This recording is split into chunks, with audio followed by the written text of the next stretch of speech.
खुशियों की दस्तक। हम अपने पोते पोतियों के साथ अपना बचपन एक बार फिर से जीना चाहते हैं। यह बात मयंक क्यों नहीं समझ पा रहा। अपनों की प्रतीक्षा करते करते हमारी आंखों की रोशनी धुंधली होती जा रही है और मयंक है कि परदेश की चकाचौंध में खोया है।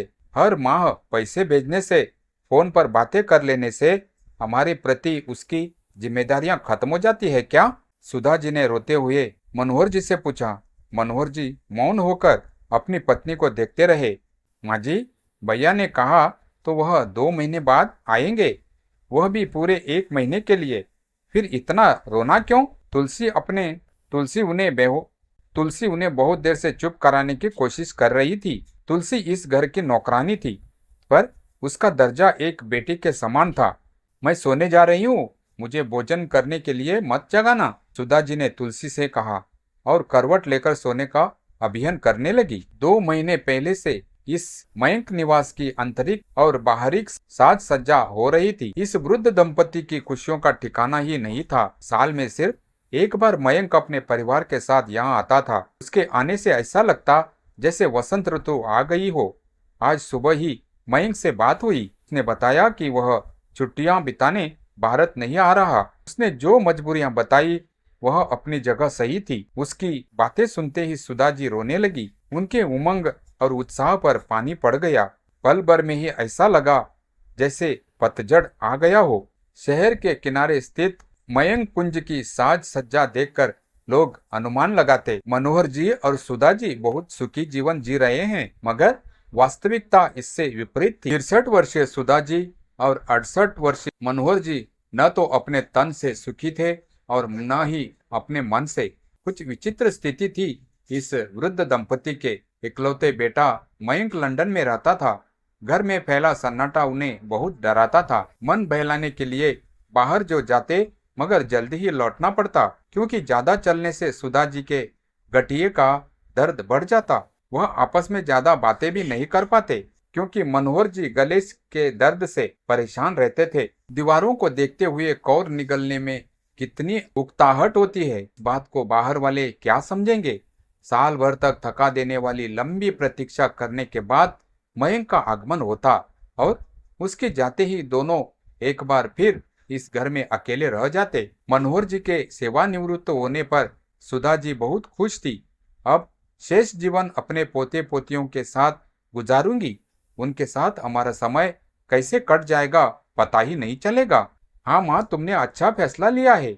अब यही रहना।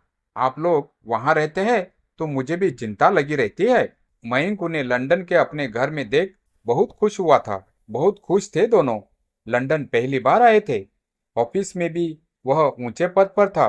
बहू भी अच्छी जॉब करती थी। बच्चे पढ़ाई में अव्वल तो थे ही, खेल कूद में भी स्थान बना रहे थे। अपने संतान की उन्नति का श्रेय मनोहर और सुधा जी भगवान को देते। उनके आगे नतमस्तक होकर अपनी कृपा बनाए रखने का निवेदन करते। लंदन में आए ठीक से 1 महीना भी नहीं बीता था कि उन्हें कुछ खटकने लगा।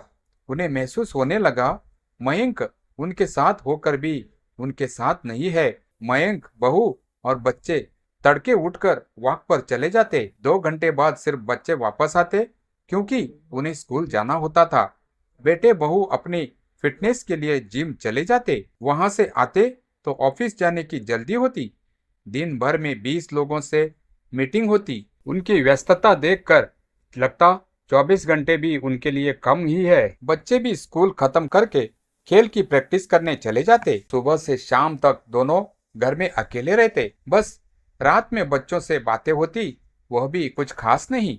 जल्द ही एक दूसरे को गुड नाइट कहते हुए सब अपने कमरे में चले जाते। वृद्ध दंपति समझ ही नहीं पा रहे थे यह क्या हो रहा है। वह तो शेष जीवन मयंक के साथ गुजारना चाह रहे थे, मगर मयंक के पास तो उनके लिए समय था ही नहीं। दूसरी समस्या वहां की जलवायु थी। तेज बर्फीली हवाएं सुधा जी के गठिए के दर्द को बढ़ा रही थी, तो दूसरी ओर मनोहर जी भी कफ और गले के दर्द से परेशान रहने लगे थे। एक इंडियन डॉक्टर ने ही राय दी, आप इंडिया चले जाइए, आपका शरीर यहाँ की सर्द जलवायु को झेलने के लायक नहीं है। भारी मन से उन्होंने लौटने का फैसला लिया। शाम होने पर सुधा जी की आंखें खुली। देखा, मनोहर जी लॉन में टहल रहे थे। पास जाने पर धीरे से बोले, सुधा जी, इंसान इतना स्वार्थी क्यों होता है? क्यों वह सिर्फ अपनी ही खुशियां चाहता है? प्रकृति से वह क्यों नहीं कुछ सीखता? इन पौधों को देखो, इनके फल कुछ समय ही इनके साथ रहेंगे।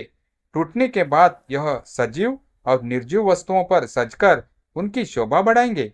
फूलों के अलग होने के बाद क्या पेड़ पौधे पुष्पित होना छोड़ देते हैं? चिड़िया अंडे देती है, अपने बच्चे को बड़ा करती है तथा उसे उड़ाना सिखाती है। उसके बच्चे उड़ने के बाद लौटकर नहीं आते तो क्या वह इस बात की किसी से शिकायत करती है? फिर हमारी खुशियां क्यों मयंक की मोहताज बनकर रह गई है? क्या हमें स्वयं अपनी खुशियां ढूंढने का हक नहीं है? हमारे पास सब कुछ है मगर हम खुश नहीं है। खुश रहने के लिए हमें ही कुछ न कुछ करना होगा। कुछ दिनों बाद एक युगल दंपति मयंक निवास में आए। पता चला किरायादार है। उन्हें मनोहर जी ने बुलाया था। तुलसी, इन्हें ऊपर ले जाओ, आज से ये हमारे साथ ही रहेंगे। मनोहर जी ने कहा, मम्मी, कितना बड़ा झूला। दो बच्चे झूले की तरफ लपके तो एक बच्चा तितली पकड़ने के लिए लॉन में इधर उधर दौड़ने लगा। उनके माता पिता उन्हें छोड़कर सामान सहेजने में लग गए। उनके आ जाने से घर में अजीब सा शोर होने लगा, लेकिन इस शोर में जीवन की लय सुनाई देने लगी। नई उमंग और नया जोश भर दिया था। इस लय ने बच्चों के साथ उन्हीं की तरह तोतली भाषा में बात करके आनंद की विशेष अनुभूति प्राप्त होती। खुशियां मानो पैरों में घुंघरू पहने पूरे घर में नृत्य कर रही हो। उनका बैकग्राउंड तो चेक कर लिया है ना? ये आपके आराम करने के दिन है। ये किस चक्कर में पड़ गए आप? मयंक नाराज हो गया। आराम तो अब मिला है उकताहट से, शारीरिक कष्ट से, घर में पसरे सन्नाटे से। आज उनका मयंक कुंज खिलखिला रहा है, बोल रहा है बच्चों और उनके माता पिता के साथ, तुलसी के साथ और इस वृद्ध दंपति के साथ।